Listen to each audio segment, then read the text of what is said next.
And honestly, it was just the beginning of more and more and more. And we really hope to share plans and sections and elevations and photographs from when in our own personal experiences in the space and how it made us feel. And then just looking at things like where I'm looking up and I see all of the intersections of all of these ideas expressed in one vertical movement was just, I'm starting to get a little weepy here. So, What an architect nerd. Jeez, what that's an awesome. architect nerd. Yeah.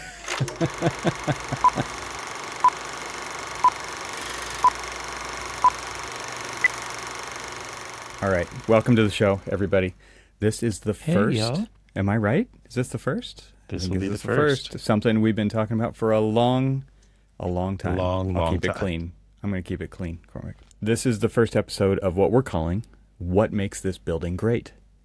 And Cormac, introduce the project that we're talking about today. I think we foreshadowed it a little bit on the last episode, but as part of our trip to Boston for the AIA convention, before we did that, we stopped at the Yale Center for British Arts in New Haven, Connecticut, on the Yale campus. And I think both of us just fell in love. We were smitten by We were smitten. by some That's true. concrete. But how do you spell that? How do you spell concrete? You caught that. All right. So this is a project. Do you know the year? I do know the year. You've got the book there. I have the A book. book. I have So Louis the Kahn book. is the architect of record of the Yale Center for British Art, and it is a 1970. Well, so the whole project, while in his office, Got to give a was range of years, I guess. 1969 through 1974. Yeah. Wow. All right. So completed in 1974. Interestingly enough, there in the book, and what I'm referencing to for everyone, and I will hold it up for all of those, is Louis Kahn, Complete Works, 1935 through 1974. Abrupt Nice. end. There's a lot of projects that actually, basically ended in 1974. All right. So our goal with this episode is to kind of dissect what makes this building great. Yeah. And we've got images to share. We've got drawings to share. We will be drawing on the drawings. We will be drawing on the images. This is a YouTube-only version of this episode. If you missed our audio version, we'll probably have talked about different things in that. I'm just going to guess, right? This is going to be a different thing altogether. So hopefully we'll get a little cross-referencing, but it's probably worth it for people to check out both if this is of interest to you. So we, like Cormac said, we were on our way to Boston for the AIA conference. This was one of our stops on the way. There are other projects that we will be doing episodes about in this vein, so that's exciting. And so our goal is to really just kind of dissect this building and our experience as architects experiencing this project for the first time in person. And let's jump into it. Where do you want to start? I think you have a photo of the exterior. Let's start, because that's where we start, right? Like when we approach these buildings. Yeah. Here we are, exterior of the building. And in fact, actually, there's my rental vehicle right there. Get to the architecture already. Oh, wait, architecture. Man. Jeez. You don't want me to talk about the wonderfulness of the Chevy, whatever it was that I rented? No. Oh. All right. So this is a con building that kind of existed in the same kind of like design style, design language, design iterations that were coming out during the Sulk. This was post Kimball, but used a lot of like the tricks that were learned into Kimball, because there's only 3 art museums that he ever finished. 2 of them are right across the street from each other. this one and the one right across the street, which we'll probably talk about a little bit later, Right. which was the Yale Center of Arts, and then the Kimball. And then this was also at the same time as Exeter Library. Um, Definitely going to be a future episode for that one because, as you heard, that was my Grail building. Um, and so the interesting thing about this one, as you come into it, it probably isn't necessarily everybody's cup of tea for an exterior expression. I mean, it's a very simple grid, and then grid is kind of exposed, the floor plates are exposed, and then you have simple infill panels. Here's where you start to see the kind of connection between a lot of the work that he's doing, because you'll see this kind of very simple expression of what he referred to as a ghost reveal, which was where a building, or say if you had a column and another column, and then you did an infill panel between the two, rather than, as my sketch alluded to, rather than going from edge to edge, he would actually create a slight reveal between the two. So there was a breathing space between the two. Like the change of materials. It He was a seems to change of do that materials. pretty consistently. Yeah. Because what's funny is one of my pet peeves is when you change materials on in the same plane. Usually in most expressions, it usually looks like a very odd transition because you're going from material to material and they're at the same plane, and sometimes they don't really relate to one another. Here you kind of see that he's using the zinc panel infill, or stainless steel infill. But there is the expression of the separation between the two. And he did that with virtually everything, that each material had its own celebration.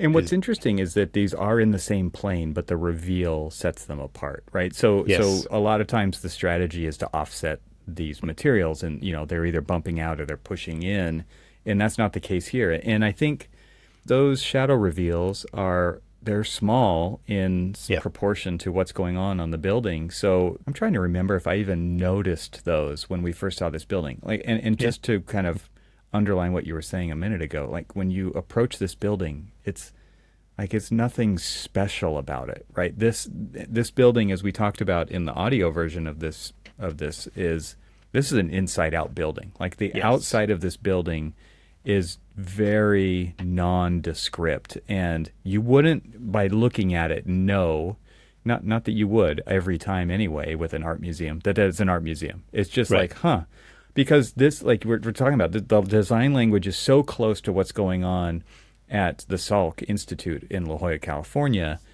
Like that's a research laboratory and dormitories for scientists. And they're so similar, completely different functions of buildings here, for sure. Yeah. So let me take you to kind of like the initial sketch. And as you can kind of see, the initial sketch, really simple, very, very rigid column grid. Yeah.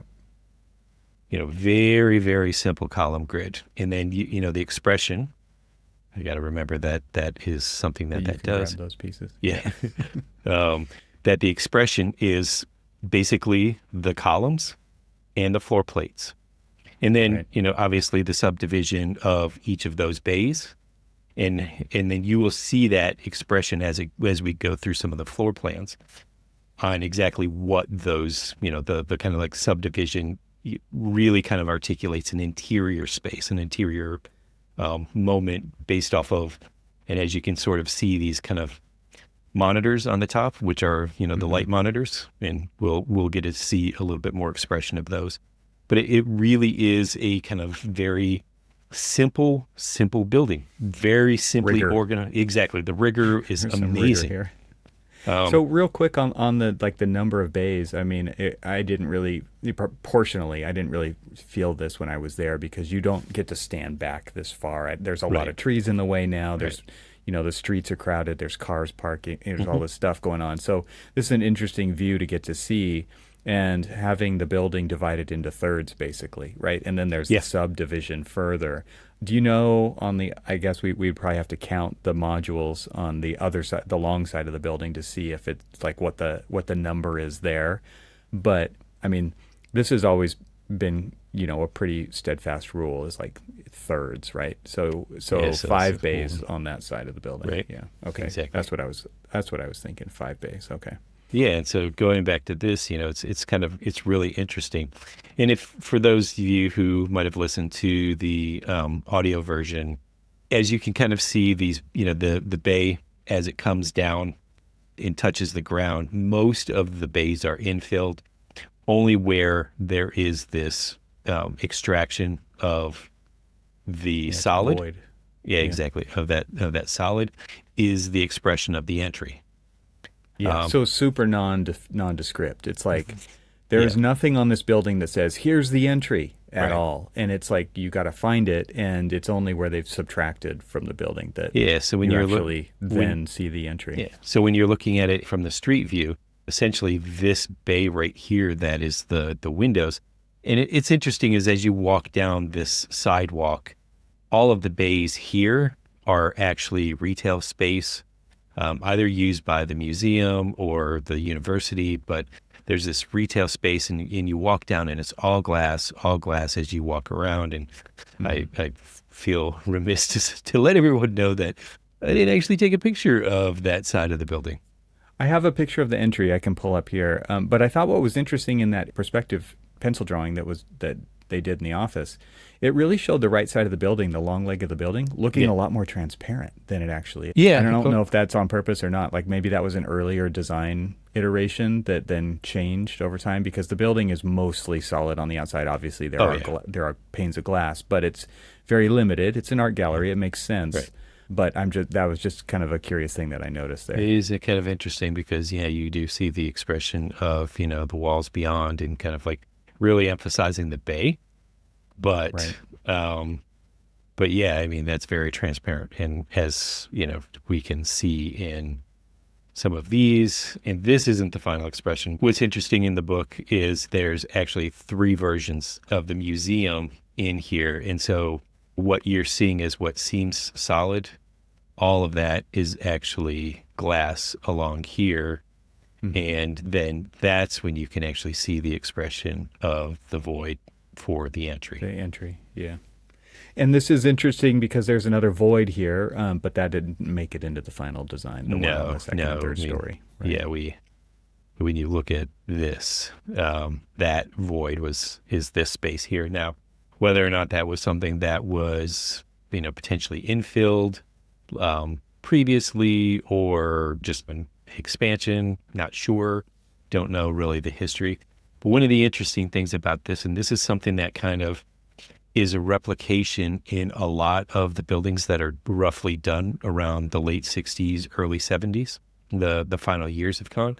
And you'll see this on the inside, and you will see this in other buildings that we talk about of Kahn's, is this interesting move that he does of, and if everybody can see this, and it's kind of an interestingly apparent thing, and I'll overemphasize it when we get into the interior as well, but you'll see that the columns actually are descending in size, descending in size Descending as they go up. Yeah. descending as they go up, ascending Descending as yeah. they ascend. Yes. Yes, exactly.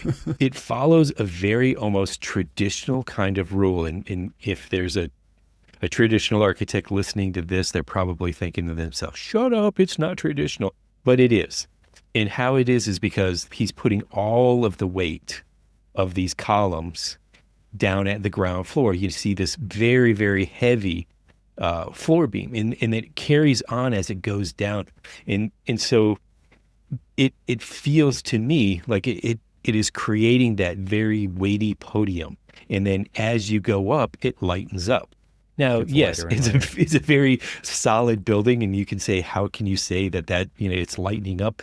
But it sort of is, both through the Yeah. articulation of the glazing, the way that he does the patterning in the metal panels, and then the simple trick of just lightening up the columns and making them smaller and smaller as they go up. And then the building kind of ultimately dissolves at the top with those light monitors. Can you go back to that 3/4 view of the Yeah. model? And then you can actually see the light monitors on the roof. So there's the grid expresses all the way up to the roof of the building. Hmm. And those light monitors are what's allowing the light really into the building because the walls are so solid, but you can really see them in this view that you don't get that view when you're Yeah. visiting And the so building. and even just look at this. So if we were to extract, just one of those column bays, right? Mhm. And we're doing this now, we've got this the light monitor is centered within the bay, and so it's got such a rigor to it.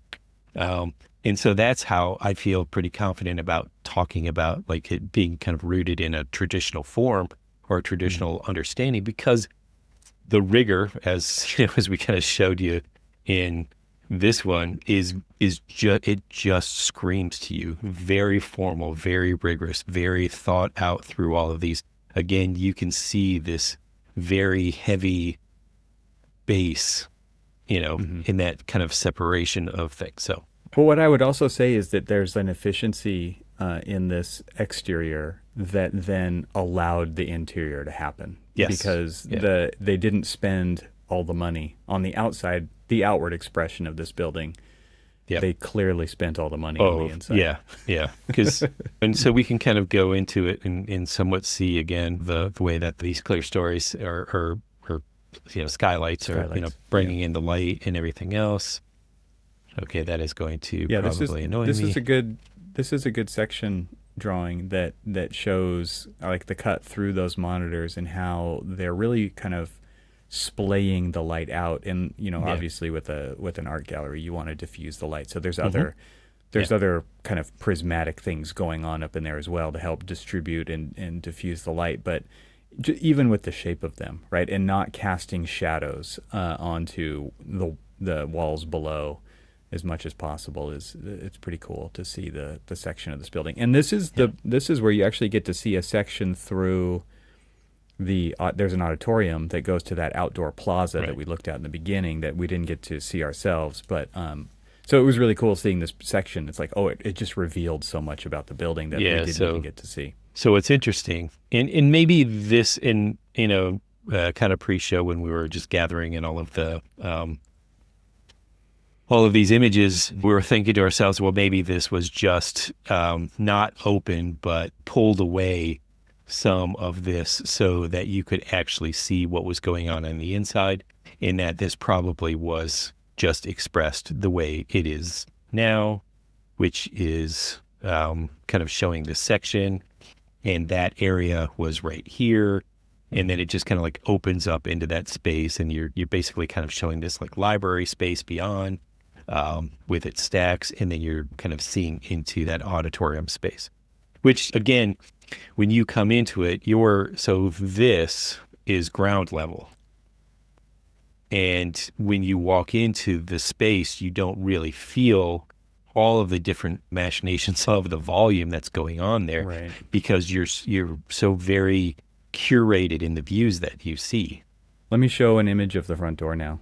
Here's the front door. So this is into the void of the corner of the building. So if I go back to the site plan, which I think is this picture. Hmm. Yeah, so here you can actually see that part of the building has been carved away. So this is the street out here, Yeah. and you're walking on the sidewalk, and you come into and under the building before you actually come in through the front doors into this new space right here. So it really gets you into the middle of the building. And what's so cool about that is that you immediately come into this space now. And so what I mentioned a minute ago about this being a real inside out building is it's cold, it's concrete and steel on the outside of the building, and then you come in and you are literally like in the womb of the building. Yeah. This warm, comfortable, it's just you're bathed in sunlight. Obviously, you were bathed in sunlight outside too, if it was a sunny day like this. But it just feels so much warmer. And I can imagine, like on a rainy, or I'm sure that never happens on the East Coast, right, Cormac? No, never gonna rainy day. This would be an amazing space to be in, just as a relief of Oh yeah. coming through that kind of pressure chamber of the entry, which it really compacts you're in the weight of the building. It's darker, it's deep, and you feel that, and then you come into the doors and you have this, and it just explodes wide open. Now, can you go back to that entry shot that you had? So with this one, what's interesting about this is you can feel, just by looking at this image, you see the light out at the street. You're in an area, it's compressing you down, so it's darker, it's starting to feel very moody, right? You're seeing the expression of all of this, board form concrete. And let me, again, if you had not listened to the previous episode, go back and listen to it, or just let us wax a little bit poetic about how amazingly smooth the concrete is in these spaces. And I may say board form, not intending it to be the ones that look and express the boards and all of that other stuff. So I'll just start calling it the cast in place concrete, but it's such an amazingly smooth finish that the rigor that it takes to be able to do that level of a finish of concrete, and it just be the raw concrete that once you pull away the form, it's smooth, it's flat. It was pretty damned amazing on how well they did the concrete. It's not machine polished, right? This is really well done craftsmanship with the concrete. And I love what we see here with these light troughs, for lack of a better term, where the structural grid is being expressed with lighting. I think that is really, really cool. And I can imagine at night that really helps get you into the front door, where this is, like I said, a dark, recessed kind of a space.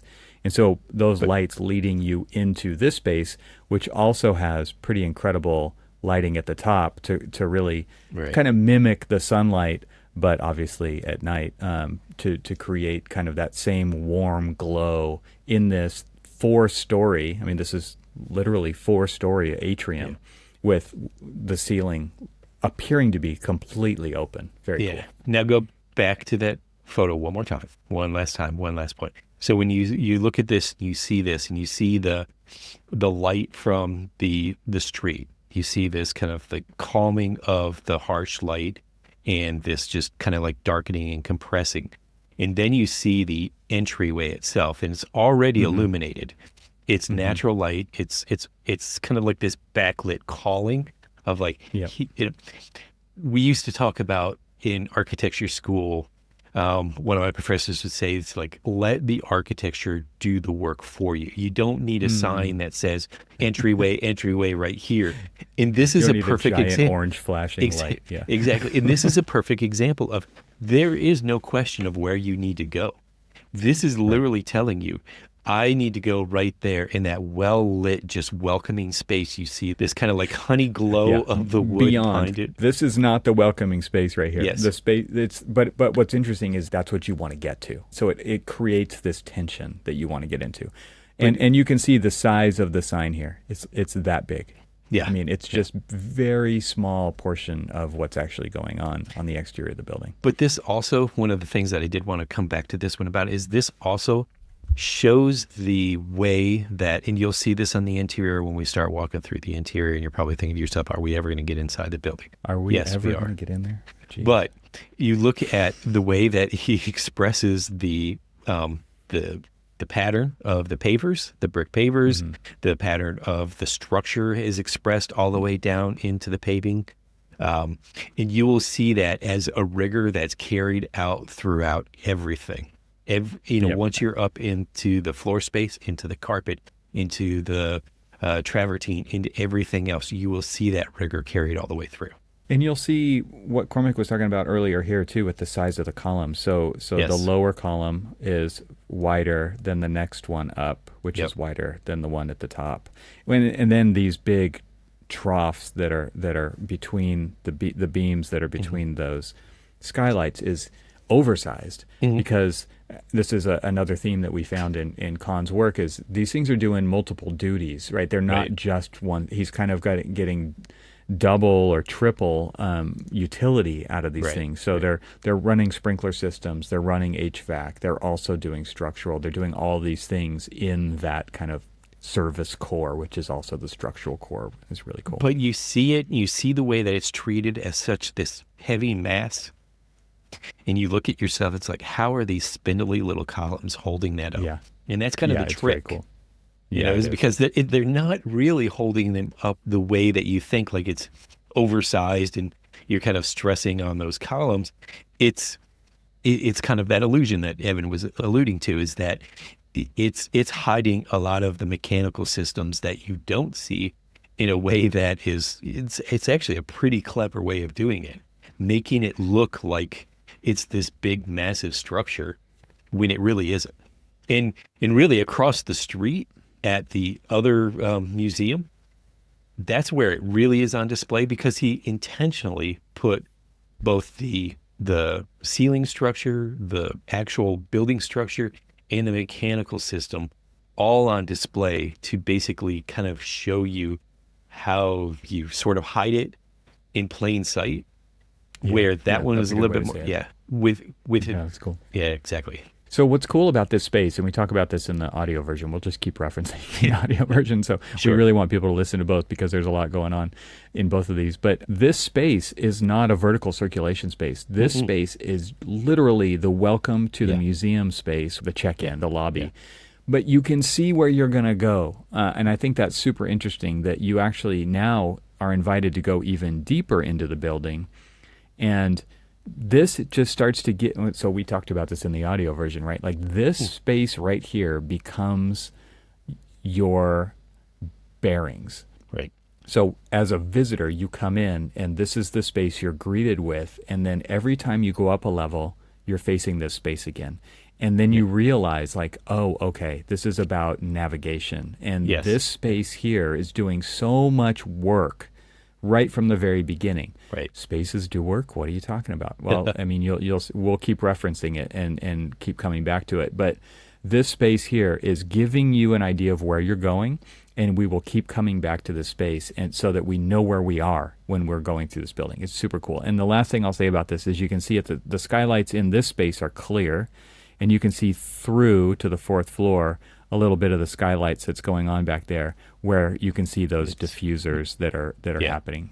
So that's really protecting the artwork, but also diffusing the light out a little bit more. And before you go away from this photo here, I'm just changing the angle to a cooler well, wide angle. so what was interesting, if you could flip back to that one just for a little bit.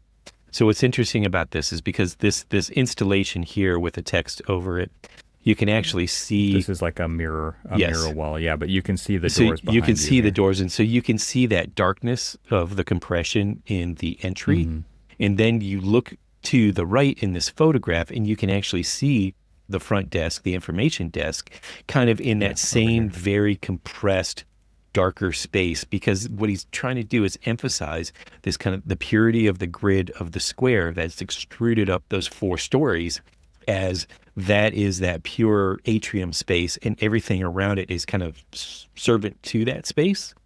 And those spaces need to be treated differently so that they're not taking away from the effect of this big light-filled square. There's so much going on. Oh, And I was it is. thinking about all that when I took that picture, by the way. Yeah, totally. of course. And so then But of here's looking course. straight up. This is what architects do. We look Yeah. at ceilings, and incredible ceiling here. And you can see the light. So you've got a bay of these monitors, right? And then you can see kind of the offset nature of the lighting that's going on inside those, so that he's not dividing those ones in half like he's pretty much divided almost everything else. So for example, this bay here, looking up, you can see it's divided in half, and then there's a punched opening put through that bay.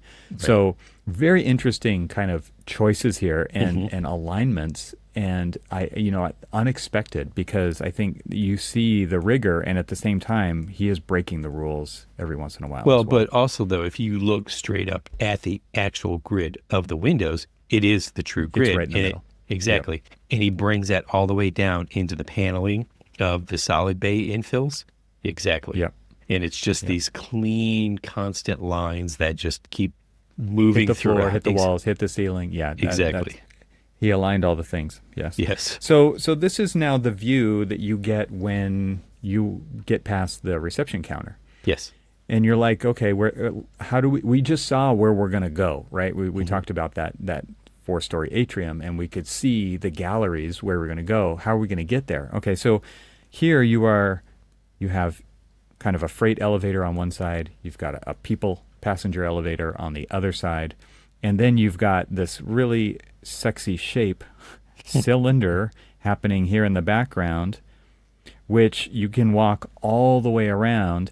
And what's cool about that is that it's like, oh, well, obviously I'm going to go there. I'm going to totally skip if you can, you're going to skip the elevator, right? If you're able to go up the stairs, you're going to get a damn fine treat if you go check out these stairs as an architect. Exactly. But what's cool is you can walk all the way around that elevator. That tower is completely freestanding within the space. So it's this circle in plan inscribed into an opening. And this isn't really the first floor. Here's the first floor right here. Yep. So if I zoom in on this, try and see if my computer can handle it. But yeah, you can walk all the way around that space, and it is free from that right there. Yes. Which is very cool. And what's interesting about that, and looking at the view that you were just showing, it's kind of repeated throughout, depending on where you're at, is that you see the mass of the cylinder of the stair tower. Mm-hmm. And then you can see beyond it, and it's either an opening in certain directions when you're looking back at it, or when you're looking towards it, you're seeing that opening, but that opening is typically framed in wood. And so you have this kind of like very soft treatment, this relief from the concrete to the wood. And it's just a kind of like a visual like relief between each of these two different spaces. And you kind of, it's kind of nice to see the treatment of the way that he switches materials from concrete to wood or travertine, and how soft metal. It is versus in metal and stuff. And it's just a very simple move that he does that really does accentuate this. Actually, I will say this. Probably one of my least favorite was just the elevator lobby. Not necessarily this and the composition of this, but just the one thing that I was like, everything else is so rigorous in its alignment, except for the fact that I've done buildings like this before, where you need a massively large, massively tall elevator for the types of things that you're moving in and out of the spaces. So you need that elevator. And so that was the one thing that was like, oh, I wish that like that elevator was just as tall, or did another trick to kind of like have that, because everything is so rigorous to the symmetry. Well, what's interesting is you go right past that and you forget all about it. Because then you go into you go into here, and this is the stair, and there's a lot going on in this stair. The materiality, the lighting, the shape of the space. And so what's really interesting about this, if we go back to the plan real quick. So in here you can see that there's actually a square stair inscribed in a cylindrical room, which is inside of a rectangular space, right? And so you're getting this kind of nesting of opposing shapes inside of each other as they work their way in. So, but one interesting thing though is if you back off that one sketch that you just did over the plan, one of the interesting things is that if you do the square over the bay, the column bay, that circle is half of the column bay. So it's like right in, it seems like it is it picks up the column grid. Interesting. Yeah, that kind of stuff that you see when you start dissecting this, because you actually don't even see these stairs here. Right.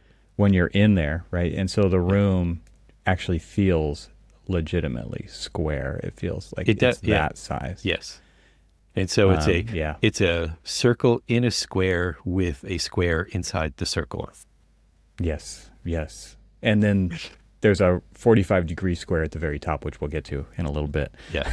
Yes, so exactly. This is as you start to go up, you get to start to see how the flooring is kind of the uniting thing between as you go up, it's like this is the way up to, because the flooring, you can see that the treads are actually held off of the concrete structure underneath and held back. So the travertine flooring actually starts to become like this carpet that takes you up to the next level. Exactly. Yeah. Yeah. Now I will say shamelessly that I have stolen this idea on numerous occasions on stairs that I've done. I kind of hope maybe that I did him some justice. I will say that it was very subconscious that I did that. But what was interesting is that when I saw this, because this was the first stair we went into of all of the stairs that we started to go into, and I walked into this one, and I was thinking to myself, son of a, I can't believe. I was like, oh, this is where my ideas are coming from. You should have given credit where credit was due. But now you know. But I didn't know at the time. I didn't know. I knew it was there inside me, inside my soul, just waiting to come out. So I think you have a picture that's a closer up of this handrail, right? Yes, I do. If there was any place in this entire building that I could have lost Evan, pretty much for the entire trip, it would have been in this stair. Absolutely. Because I do love the stairs. He was so enamored, not only by the stairs themselves, but just the fact that the stair, the metalwork in that stair, I want you to wax a little poetic about this, because I know that, you just kept looking at every angle of this stair to try to figure out how it was made, single plates, cut out, beautiful folds. And we're, again, talking, 1974 this skill and precision of how everything was put together was just so beautifully done and so robust. I mean, we had steel craftsmen back then, right? It's obvious. Yeah. And and I think a lot of the art has been lost, but you can see how this is all break form steel. And so they're using large machines to break plate steel, and it's probably 5/64 eighths inch, something like that, thickness steel, and they're forming it into these shapes on giant machines that are folding it over and bending it, and then they're welding these pieces together to come up with a more complex situation here of parts. And what's so cool about this is it's a hard, cold material, right? But it's very nice to touch. It is this whole guardrail handrail system. There's like no sharp edges on it at all. It's been meticulously gone over, and it's just really, really beautiful. And it has this dimensionality to it, even though it's really thinly, plate steel. Yeah. That just has this, again, go back to the rigor part. Like the rigor, the design, this is me kind of respectfully looking at the design of this stair.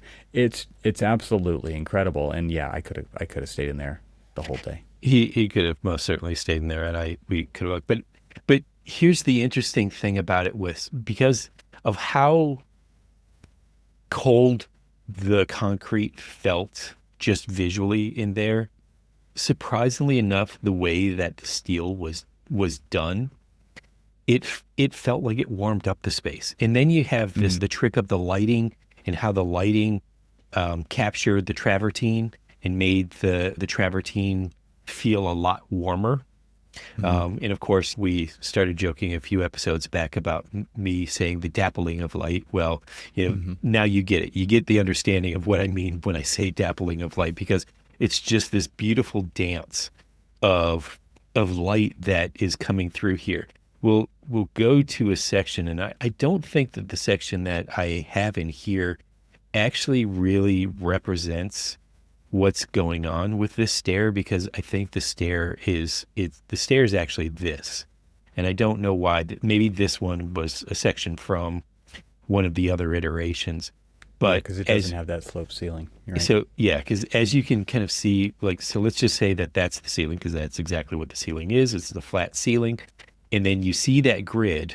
So the grid that we see when we look up at at this, that grid is then infilled with glass block. There's a lot of people who hate glass block. There's a lot of people who think that we shouldn't be designing with it. However, there are people who can do some amazing things with glass block. And honestly, on this trip, we saw a couple of different occasions where glass block was used in such a beautiful, beautiful fashion. But this one right here, because it was an interior space, emphasizing this grid that really sort of emphasized the way that the stairs sort of interplayed with the square and the circle, was just pretty amazing. And it carried it down. And one of the things that we didn't even talk about was the fact that because you have this circular motion, and then you basically have, let's just say the stairs are like this, but the way that you kind of enter into it, you don't really fully appreciate until you're in the stairs. Let's get that. You don't really fully appreciate the fact that the stairs don't fully engage the wall. They didn't cop out and say, okay, I'm going to just pour this rise, the stair, all the way to that. It's just, each of these are just held on at a point all the way up. And and it fully expresses the separation of the square from the circle. And so this is that light touch that pulls this away. And it's just this amazing like cascading of the light as it's coming down from that kind of borrowed light clear story that you see here. As it's going down, you can make out the fact that this light just continues on past the stair and then down into the next landing. And it's just what's cool is the landings engage the cylinder, but the runs of stairs don't. Right. So when you're at the landing, you don't have an outer railing. You have full solid wall right there, right? Which is really nice. But I think what I think about when I I'm looking at these pictures and I think back at the stair, like it's a super sensitively designed stairwell, right? And it's cold, hard materials. It literally is steel and concrete and glass. And then you get in there and you're like, you don't feel oppressed by those materials. You feel like a sense of wonder. And how did they do this? And the light, it's so nice in here. It's not a dark space. It's really, really a beautiful space to be in. Like I said, I could have been in there all day. Whoever took this picture was pretty amazing. How like they've got, if you look at the way that even the lines are beautifully in there, and then he comes to that point. I mean, kudos to whoever took that picture. Whoever did that, yeah. Thanks. I'll pat you on the back from here. West Coast pat. The virtual pats. But I mean, to be quite honest with you, this is actually one of my favorite photos of the trip, only because it really does sort of show this simple, like just the reverence that you sort of feel when you're in this space. It's just like, we're doing a pretty good job now. It's kind of like an after action review to really like talk about the space. When you were in the space, for me, well, I lied, because if you listen to the last episode, I had a lot to talk about, especially poor security guards who heard me over and over again. But you just feel a little gobsmacked, and you just, when we were in some of the other spaces, there's a library that we'll talk about in a future episode, but you feel like you have to just be quiet. There's really no reason to talk. It's just you're soaking in the space. And this was one of those spaces that you just felt like, all right, it's quiet time. Let's just pay homage to that. By just, even the way that we were like walking up the stairs, we were all walking up the stairs so kind of like gingerly, delicately, because the sound, it is hard materials, and it's, you feel that resonance as you're walking through, but it was just, Can I go back to the section real quick and share my screen here? I want to. Sure.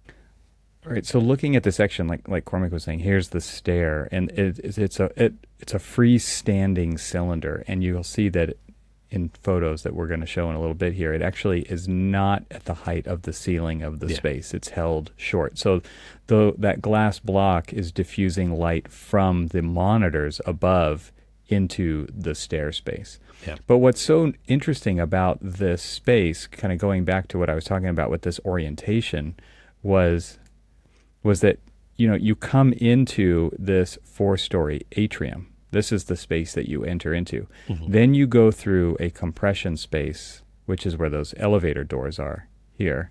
Mm-hmm. And you go into this stair, and that takes you up. And so you go up 1 floor, right, because you're going to check out the galleries, and you come back out. And every time you come out of this space, you are reoriented to that main void that you stepped into as the main entry. You come out of it, and then you go up another level, you check everything out, and then you come out of the stairs, and you are greeted with this void in the space. Mm-hmm. So there's actually 2 voids in here. There's the main one that you enter into, and then there's another void right behind the stair tower that the stair tower actually inhabits. So it's more like shaped like that back here. Yeah.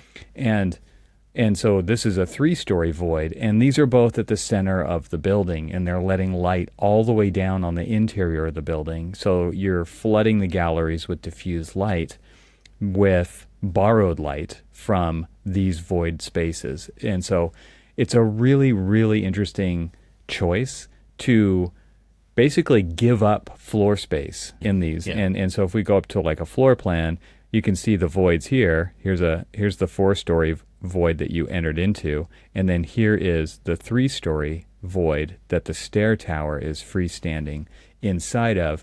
And you're giving away a lot of valuable floor space, but we're getting so much value out of the placement of those. So light is literally coming in from these monitors, and so down on the lower floors, it's bleeding into the space around it, all on through both of those. So these are effectively light wells, but they're also spaces that you get to be inside of. So it's very cool in that way.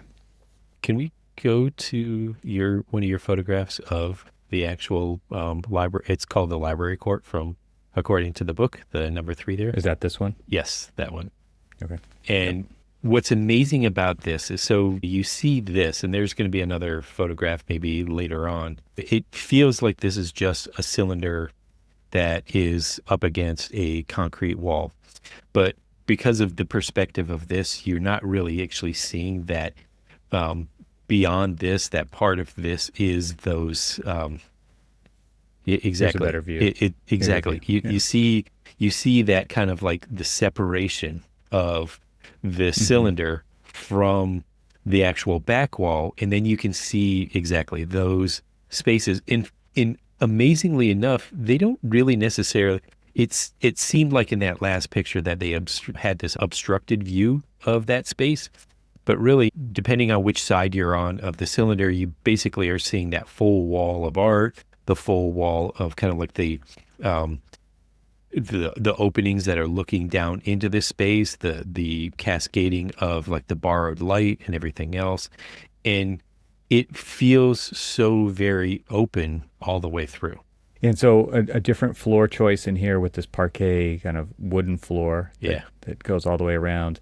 And I think it is interesting to see how many different floorings there are in this building. So there's the brick on the outside once you're in that like kind of entry carve out.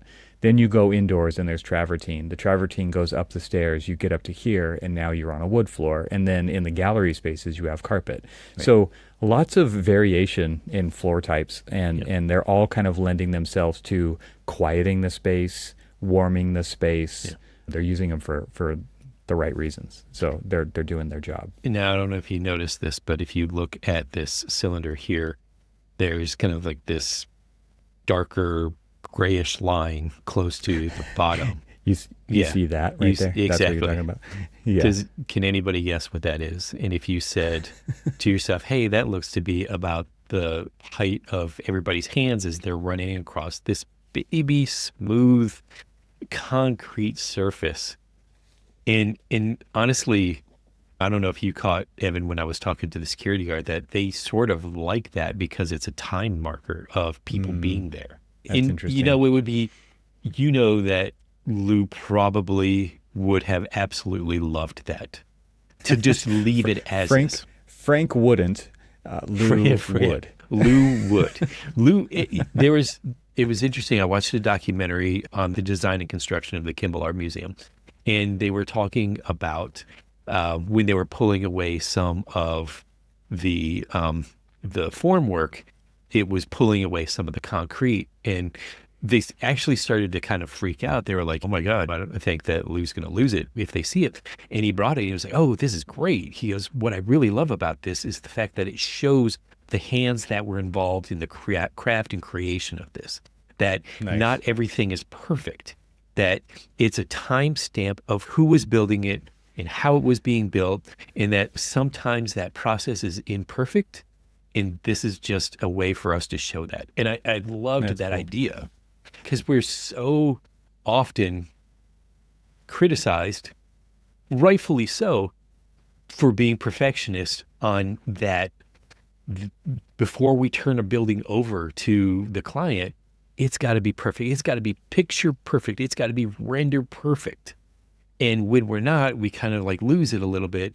And honestly, the thing that I loved about him is like, whatever. A chip in the Good enough. wood, good enough. Because guess what? Like, Interesting. it's interesting is I had this conversation with some people who are doing a punch list on a portion of our building that's currently under construction, and they were talking about the space, and I was talking with the contractor, and the contractor was just like, "We try to get this as perfect as possible, but once they start moving things in, this place is going to be beat to shreds." Like, sometimes it kind of puts it into perspective that if you're trying to achieve perfection, one, you're never going to get there. Even in your own mind, you're going to find something, some flaw or something like that. But you also have to understand that this is built for users, built for people to come It's a public to, space. Yeah. you know, It's a and public building. exactly, and Right. it shows the age. The parquet floor shows its age. It shows its wear. I mean, I was looking at it, I'm like, would I have like refinished this so that it looks perfect and brand new? No, when you're standing in that space, you see the time that has been worn away on some of these boards over the course of its lifetime. And it's got a short lifetime. It's only, 51 years old. Well, I'm sure that they have done some work to it, but yeah, Oh, I'm it's one sure. of those materials. It's a natural material. It's gonna Yeah. have wear and tear. Yeah, yeah. So looking at the top of the stair tower here, Hmm. you can really see how it does not touch Yeah. the underside of the structure, and it's a few feet away, and so it's really interesting how this shape inhabits this space of the library. It's very cool. What's interesting is, now that you pointed out the way that they did the lights in the atrium space, you see that they did the same thing, the same treatment, the same layout of those lights, just asymmetrically off-centered in each one of those bays that have the artificial light in there. Well, what's interesting is that it's in the space of the void, right? It's aligned into the center of the space that it's illuminating. So Exactly. it's appropriate, totally appropriate. And so like you might wonder why they did that in the main entry space, because it doesn't have this thing in the middle, but it carries over, and Right. it's like it starts to give you hints. It starts to give you hints in the very beginning to what you might be seeing later. Yeah. Not that people really notice that kind of thing. They probably don't. So now you showed a picture of me. I have to show this picture of the stoic Cormac Phelan posing in the little window opening next to that. And am I wearing the same thing as I am in that picture? I am wearing You're the wearing same. your smock. You're wearing Yes. your architect smock. I am. Yeah, nice. I love my new little architect schmuck. Schmuck. But Here's a view. Here's another view from that, but you can actually see the bays and how they're infilled with the teak and Yes. infilled with the teak. But this one is split into two. well, you This can still one see this. is one. You But can see the you split, can but still it's see but the it's split. handled as one because of the way they've Exactly. hung the art. Exactly. And then you have another one that's split into two, but it has an opening And that what's goes all the way interesting across is it. you emphasized that with the way that they hung the art, the way that they infilled the panels and things like that. Now, think about how they treated the windows and the window placements on the exterior. On the exterior, Very, it's the very same. similar. Yeah, it's very very true. It's very cool. What else we got? Okay, So so look at, I wanted to talk about this because this starts to show you what's going on in the gallery space. You can yeah. see the flooring choice, you can see the expression of the structural grid, Mm, and one of the coolest things I think is that what what looks like pilasters on the outside and on the inside of those voids and it become columns here mhm. because we're in the freestanding space and they they are thin and skinny. This is on the Look, top floor, and yeah. and look at the size difference Hmm. between the top of this column and the beam that it is quote Yeah. unquote supporting, right? Which it's really, I don't know if Now, it is or not. I don't know what the section through that most beam looks likely, like, yeah, I was but going to say most likely there's quite possibly steel or something below that. But what's interesting about this, and I kind of wish that I could now scribble on there, but if you look at the top of this, there is a slight reveal between hmm the top of that yes. column and that Yeah, concrete. it's hard to see, but right Yeah. there, there's like a 3/4 inch reveal all the way around And that it's the top of and that it's column. basically saying, okay, you do your thing. I'm going to do my thing. We'll come together and we'll do it together, but we'll also still do it separately. It's just What's so cool is it's the same material and they're still being held apart, right? yes, And yeah, and this goes back to that original idea where you talked about those shadow reveals that right, are yeah, where the materials are not allowed to just come right up hmm in coplanar and be totally adjacent to each other. They have to be held back. hmm They even have to be held back if they're the same material, it right. appears. Just look at what it appears to be this massive concrete series of beams that come together on hmm this little spindly hmm column. Now we know hmm that it's because it's hiding the mechanical systems, fire protection, and all of that Right. other You stuff. can We had, see the yeah, registers yeah, in there, so you know that this isn't just solid concrete right. beam, but yeah. But it just It's feels it's a little so. bit like, huh. Yeah, It yeah, feels exactly. heavy. You're like, It wait, feels now very how did heavy. did they cast the ductwork into the form?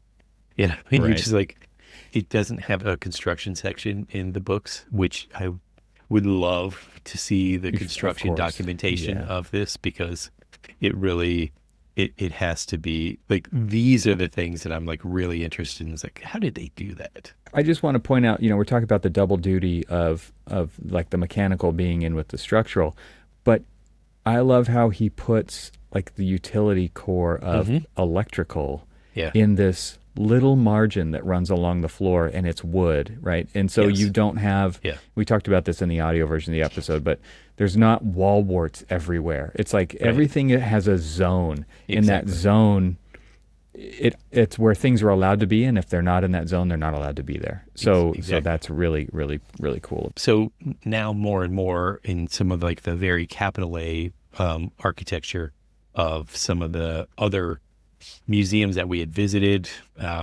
and other ones that you haven't yet, which will eventually make the episode sometime, um, is this fact that he started to hide things that are code required or they just need to be there. But he did it in a way that made them disappear. Just the everyday utility of things were disappearing. And you see a lot of buildings and a lot of architects say, well, I have to have a fire extinguisher cabinet. So I'm going to put this big red fire extinguisher cabinet on the wall, and everybody knows that that's where the fire extinguisher cabinet is. You don't have to always do that. You can have a fire extinguisher cabinet because you need a fire extinguisher cabinet, but you can also make it disappear. You also don't have to have it like at like say your shoulder level. It can actually be lower. And I've seen, if you remember when we went to Foster's Apple store in Chicago, they were all down low, but they were kind of like Mhm. hidden into the stone veneer of the walls. Yep. Yep. And the same thing at Glenstone does something very similar. And what was interesting is that we have, and maybe I might have a photograph of this. So bear with me here while I find how he hid the standpipes. I think this is up. This is up on the top floor. Yeah. You see those in there. We know that obviously there's a locking mechanism for the access panels, probably to like some hmm clean outs or other valves behind that. But you try to find a way that this was like just simply beautifully articulated with the way that these align, pulled the design down. And it almost felt like it 100% intentional. And it was. It was 100% Yeah. intentional to It's hide really this a in a way. nice way to handle it, yeah, It because you it don't really want was. to see those standpipes, fire department connections. And the hinges are concealed, Yeah. all the hardware is concealed. And so it just looks like part of the building, part of the architecture. It doesn't stand out as this thing. And it was like, oh, check this out. Yeah. Come over here, look at this. You can see a little fold that's how it opens. Oh, very cool. It was just really cool to kind of see that and try to figure it out in real time. And one of the things, and Evan, as you were talking about earlier, and we were talking about kind of just the way that he expresses the floor and the structure and how everything aligns. You sort of see that through here, but then it's just every grid is kind of accentuated that way, and it was kind of accentuated that way. And if we were standing at a column, you would also see that kind of like cross section through there. And so, again, very rigorous in the way that he was doing things, but it was just a simple way of being able to like pull that through. And what was interesting though is it's in those special spaces. And if you notice there's only 2 spaces in the entire building that floor treatment is not apparent, and it is in the 2 big atrium spaces. The atrium It's space just continuous of the gallery. plane of flooring. Exactly. Yeah, you don't see the grid expressed Because in the flooring. it's the intent is to express what's going on volumetrically, not kind of like, let's just call the it ground plane. Exactly. So it was just kind of it was such a wonderful experience to be able to like, see that, in this particular case, or where do I not have You that? can see it here. It's like it's even clear in the drawing, right? The drawing even shows the delineation of the structure in the programmed spaces around those voids. It's very cool. So you can kind of see in this one, you've got your, travertine, the solid travertine floor going on there. Didn't quite pay attention to the fact that he did at least pull those lines through. This is that single height space. It's not expressed in a different material, right? No, So it's just a very subtle move. See it. Right. Go back space. And since it's such a different thing, you probably, I do actually see it. I see it. It's just, right here. It's just so, joint lines. it's subtle, and it's just joint lines. You can see it right there too. It's subtle and it's just joint lines.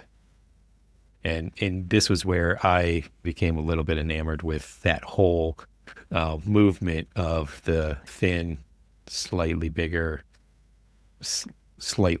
move that both was expressed on the interior and the exterior space.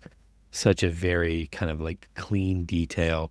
But then you can also see the way that like that was carried through is where he aligns things, with you could go further this picture and further. Is incredible. Yeah. I love this picture.